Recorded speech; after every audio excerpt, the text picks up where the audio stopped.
একটি মোরগের কাহিনী, কবি সুকান্ত ভট্টাচার্য।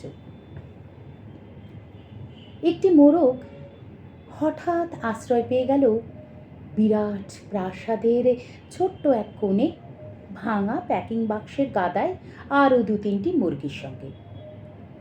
আশ্রয় যদিও মিলল, উপযুক্ত আহার মিলল না। সুতীক্ষ্ণ চিৎকারে প্রতিবাদ জানিয়ে গলা ফাটালো সেই মোরগ ভোর থেকে সন্ধে পর্যন্ত। তবুও সহানুভূতি জানালো না সেই বিরাট শক্ত ইমারত। তারপর শুরু হলো তার আস্তাকুড়ে আনাগোনা।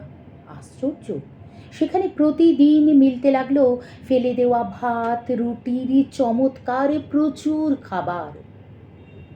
তারপর একসময় আস্তাকুড়েও এলো অংশীদার, ময়লা ছেঁড়া ন্যাকড়া পরা 2-3টে মানুষ। কাজেই দুর্বলতর মোরগের খাবার গেল বন্ধ হয়ে। খাবার, খাবার, খানিকটা খাবার। অসহায় মোরগ খাবারের সন্ধানে বারবার চেষ্টা করলো প্রাসাদে ঢুকতে।